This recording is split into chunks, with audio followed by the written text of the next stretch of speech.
بسم اللہ الرحمن الرحیم الحمد للہ رب العالمین والعاقبۃ للمتقین الصلاة والسلام علی سید الانبیاء والمرسلین وعلی آلہ واصحابہ اجمعین وبعد۔ معزز و محتشم سامعین و ناظرین، السلام علیکم ورحمۃ اللہ تعالی وبرکاتہ۔ آج کی یہ مختصر گفتگو حضرت سیدنا صدیق اکبر رضی اللہ تعالیٰ عنہ کی پاک بارگاہ میں خراج تحسین پیش کرنے کے لیے ہے۔ حضرت سیدنا صدیق اکبر رضی اللہ تعالیٰ عنہ وہ عظیم ہستی ہیں کہ جنہیں افضل الخلق بعد الرسل کا مرتبہ عالیہ حاصل ہے۔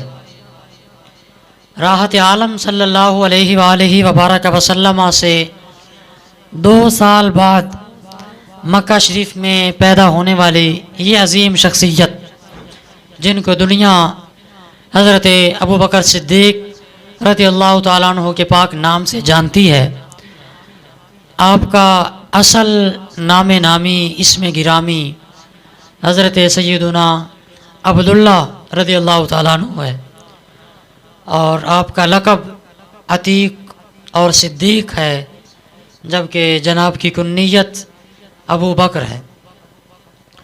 حضرت سیدنا صدیق اکبر رضی اللہ تعالیٰ عنہ کے فضائل و مناقب کثیر ہیں، من جملہ آپ وہ واحد شخصیت ہیں کہ جن کی لگاتار 4 پشتیں صحابی ہیں۔ حضرت سیدنا صدیق اکبر رضی اللہ تعالیٰ عنہ کے والد بھی صحابی ہیں، آپ خود بھی صحابی، اور آپ کے بیٹے اور آپ کے پوتے بھی صحابی۔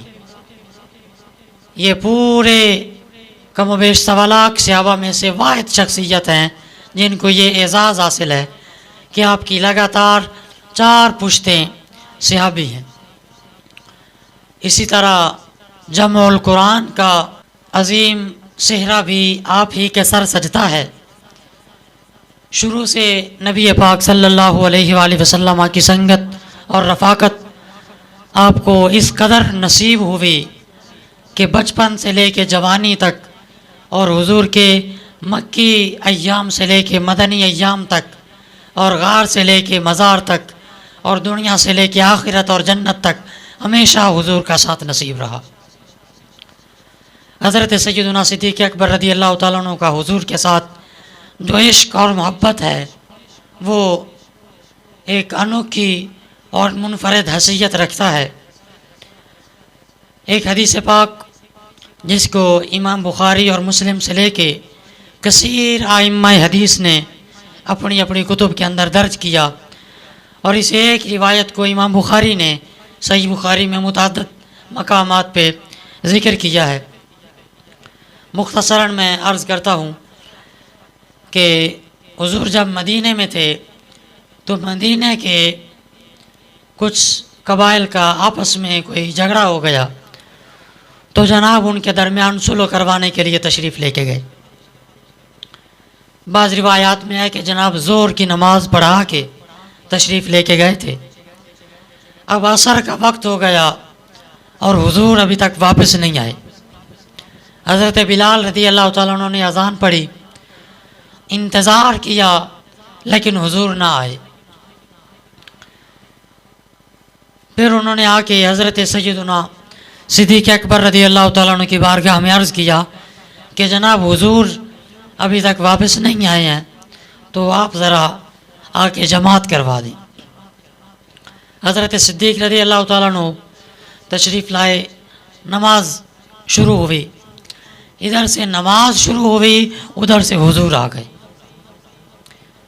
اب جب صحابہ کرام نے دیکھا کہ نبی پاک صلی اللہ علیہ وآلہ وسلم تشریف لے آئے ہیں، صحابہ نماز پڑھ رہے تھے، حدیث میں یہ لفظ ہیں فتخلص، نبی پاک صلی اللہ علیہ وسلم کے لیے صحابہ نے جگہ خالی کر دی، جگہ چھوڑ دی، ادھر والے صحابہ ادھر، ادھر والے صحابہ ادھر۔ حضور حتی وقف فی الصف، حضور صف میں آ کے کھڑے ہو گئے۔ اب صحابہ کرام نے آگے والے صحابہ کو اور بالخصوص حضرت صدیق رضی اللہ تعالیٰ عنہ کو بتانے کے لیے کہ حضور آ گئے، لوگوں نے یوں ہاتھوں پہ ہاتھ مارے. وَكَانَ ابو بکر رضی اللہ تعالیٰ عنہ لا يلتفت فی صلاته، لیکن حضرت صدیق رضی اللہ تعالیٰ عنہ اپنی نماز میں انتہائی غرق ہوتے اور پوری توجہ کے ساتھ نماز میں اللہ کے حضور پیش ہوتے، دنیا وما فیہا کی کوئی خبر نہ ہوتی. صحابہ کرام نے ہاتھوں پہ ہاتھ بجائے، یعنی وہ حضرت صدیق کو بتا رہے تھے کہ ابو بکر حضور آ گئے ہیں. فرماتے ہیں کہ حضرت صدیق نماز میں ادھر ادھر توجہ نہیں کرتے تھے، بڑے دھیان کے ساتھ جناب نماز پڑھتے تھے. فلما اکثر الناس التصفیق، جب لوگوں نے دیکھا کہ حضرت صدیق تو توجہ نہیں فرما رہے تو انہوں نے ذرا شدت کے ساتھ اور کثرت کے ساتھ ہاتھوں پہ ہاتھ بجائے.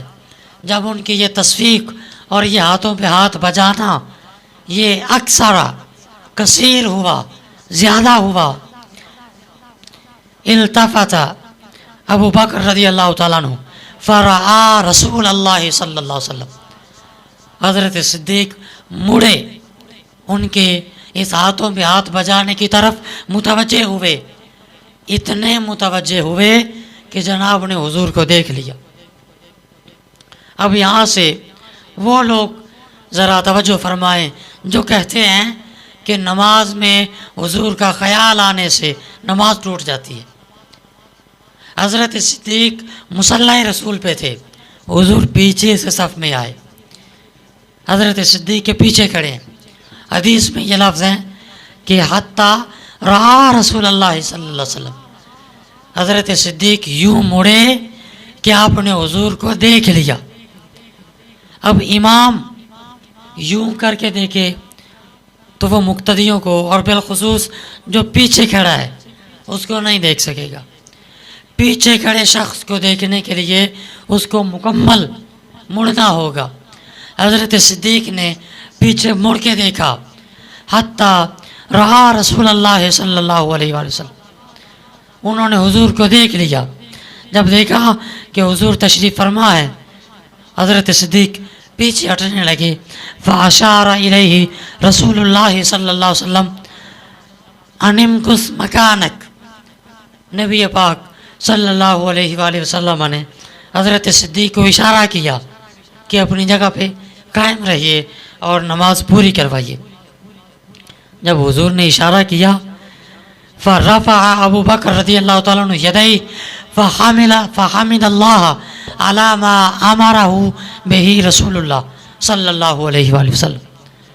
حضرت صدیق نے اپنے ہاتھ اٹھائے اور جس کام کا حضور نے حکم دیا تھا اس پہ اللہ کا شکر ادا کیا، خدا تعالیٰ کی تعریف کی کہ یا اللہ تیرا شکر ہے کہ تیرے محبوب نے مجھے مصلی پہ کھڑے ہونے کے قابل سمجھا. لیکن حضرت صدیق رضی اللہ تعالیٰ عنہ خدا تعالیٰ کا شکر کیا.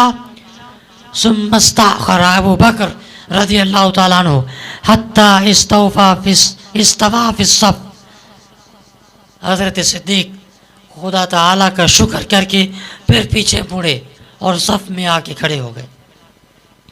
پھر نبی پاک صلی اللہ علیہ وآلہ وسلم آگے بڑھے اور حضور نے نماز مکمل کروائی. نماز مکمل ہونے کے بعد حضور حضرت صدیق رضی اللہ تعالیٰ عنہ کی طرف متوجہ ہوئے اور فرمایا کہ اے صدیق کیا ہوا؟ میں نے آپ کو کہا تھا کہ اپنی جگہ پہ کھڑے رہیے اور نماز پوری کروائیے، آپ پھر پیچھے آ گئے. حضرت صدیق رضی اللہ تعالیٰ عنہ عرض کرتے ہیں یا رسول اللہ صلی اللہ علیہ وسلم، ابو قحافہ کے بیٹے میں یہ طاقت نہیں ہے کہ وہ جناب کے سامنے کھڑے ہو کے نماز پڑھائے، یہ میرے عشق نے اجازت نہیں دی، میں تو اس واسطے پیچھے آ گیا. پھر جناب صحابہ کرام کی طرف متوجہ ہوئے اور فرمایا تمہیں کیا ہو گیا کہ تم نماز میں یوں ہاتھوں پہ ہاتھ بجانے لگ گئے؟ حضور فرمایا یہ ہاتھوں پہ ہاتھ بجانا، یہ تصفیق یہ عورتوں کے لیے ہے. جب تمہیں نماز میں کوئی مسئلہ ہو تو تمہارے لیے تسبیح ہے، تم سبحان اللہ کہا کرو۔